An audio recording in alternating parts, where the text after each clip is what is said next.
All right, Tam, your phone. My name's Billy. I'm from a wee town called Musselburgh, which is right next to Edinburgh. Growing up, I had two great parents, two loving parents. They were really different in the way they showed their love, but they showed their love. My mum, she was really affectionate, and she would give us hugs, and she would let us cuddle up beside her, and she was just like a woman that was just warm, and she just always was good for physical contact. My dad, on the other hand, he showed his love by, he went out to work, he worked hard, he provided, he always made sure there was food on the table, and we had decent clothes on our back, and we always had the up-to-date stuff. And so anyway, just growing up, I was quite shy. I was probably quite reserved. I found it difficult to make pals, make friends. My brother, on the other hand, he was quite outgoing. He made pals no bother. So I always wanted to hang about with him, but he didn't like me hanging about with him, so he always rejected me, always told me to bolt. So I always felt a wee bit, I think that made me quite insecure growing up. And I always had to feel like I just needed to fit in. And I'd done anything to get that, done anything to do that. So I ended up hanging about with folk that would smoke fags and drink alcohol. So I just done the same. Which led to smoking hash and getting into trouble with my parents. They were always telling me that I was doing wrong, and we would get chased for the police, and I need to get a chase for the police because the more charges you had, the cooler you were, and so then it caused me to be quite rebellious against my parents. And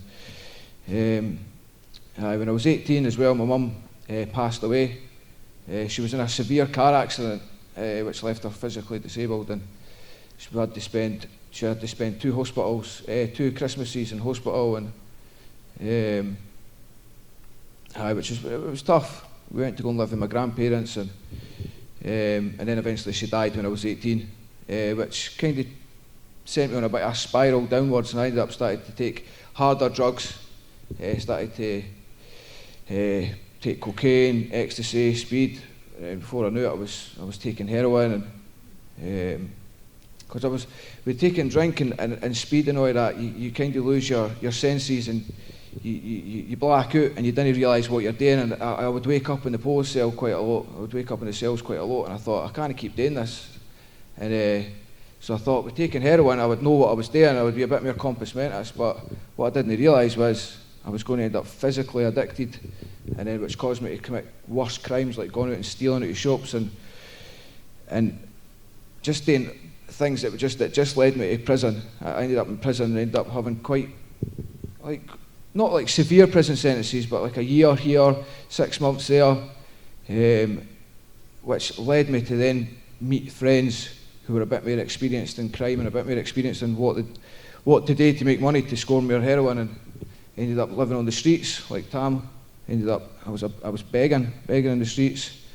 I'd done that for just over a year probably, in and out of hostels for years, in and out of prison for years, all just for just stupid crimes, just for trying to just get money to score heroin. And then in 2016 I got out of prison and I went back to living on the streets. I was comfortable there. I just that's what I knew. And somebody must have saw me and went and told my auntie, somebody that knew my auntie, and she came and she saw me and she says, she poured her heart out. She was broken. She was just, what are you doing? And then she was like, come and live with us. Come through to Livingston and stay with us. And so I thought, all right, I'll do that. Went through to Livingston. I was on a methadone prescription as well, so took that through there. Went to Livingston, went and stayed with her. Couldn't stop using drugs though. Every opportunity I had, I was out there trying to find people that I could score off of and back using drugs. And eventually she had to ask me to move out. She couldn't handle it anymore. But she helped me get a house, which was in West Lothian, a wee place called Blackburn, which is in Bathgate. And I ended up taking harder drugs at this point. I remember I'd ran out of money, and I remember just feeling so broken. I was carrying a lot of guilt and a lot of shame about me, man. Just my heart just felt really heavy, and I remember actually a few years prior to this, I'd met this guy who was a Christian.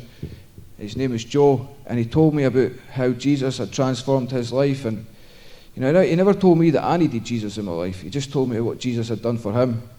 And I didn't think much yet at the time, but obviously it did stick with me. And I remember being in this house in Blackburn, Bathgate, and it must have came into my head, or it must have came into my mind or something, but I don't know. But it just felt like there in that moment that I had an encounter with, it was like a massive encounter with the Lord, and it just felt very tangible. And it was just like, because of all that guilt and that shame that I was carrying, it was as if like he was just standing there. Because I remember I just burst out crying, I was sort of sobbing, I had my head in my hands, and I just remember sobbing my heart out, and it was as if he was just standing over me, just saying, it's all right, it's all right.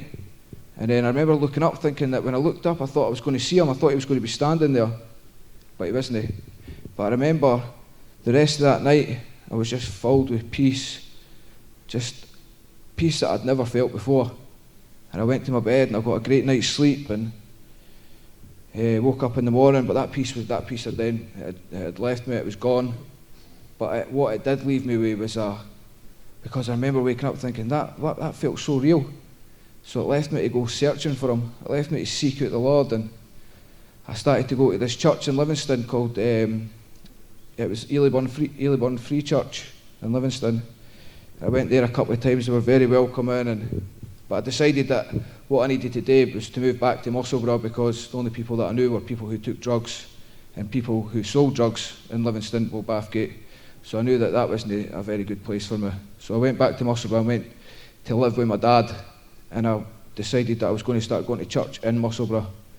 And we gone to this church in Musselburgh. I met some great Christian people who were walking with the Lord and wanted to serve the Lord, and they were just really good to me. And I befriended this guy who was an elder at the church. His name is Mark, and his wife Alison, and they arranged for someone to meet up with me every single day, even if it was just for an hour, if it was for half an hour, for a couple of hours. Sometimes people would take me into their house for dinner, and they just this lasted for about 6 months. I went to Christianity Explored at the church.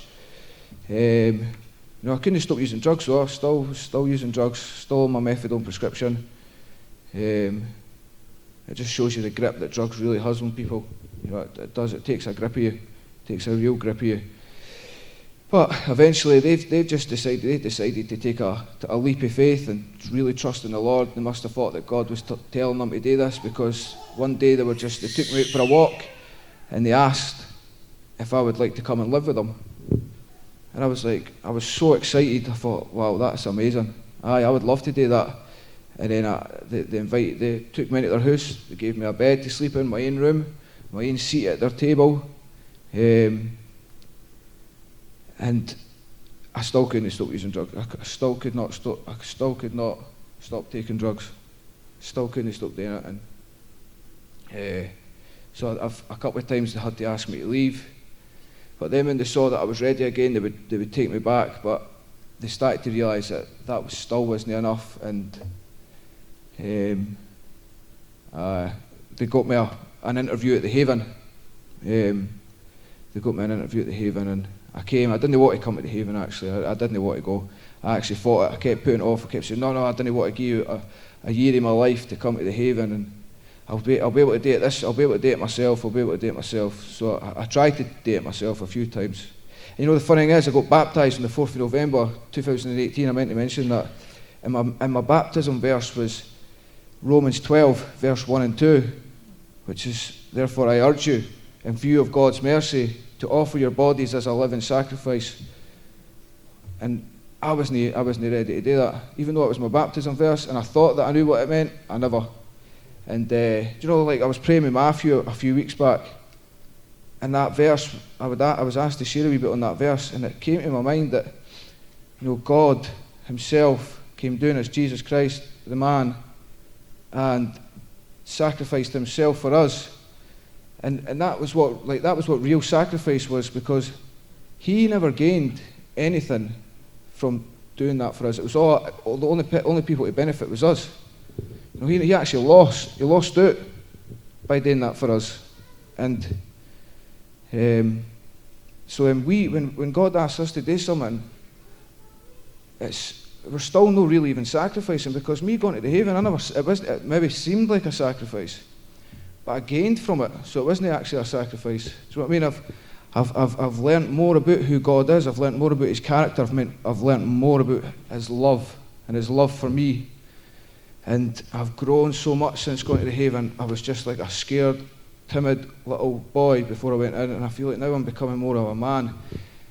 And more of a man that's going to be able to serve the Lord in the right way, serve him correctly. And like Tam was talking about, we went down to the Leadership Academy last week, or this week, at the beginning of this week, and went for our interview, and I think it went really well. I just felt like the Lord just spoke right through me. It just gave me all the answers that I needed to give, and but he asked about like what I want to do for a career, and I had no idea what I want to do for a career. But one thing I do know that I want to do is I want to serve the Lord, and I want to know how to serve him correctly.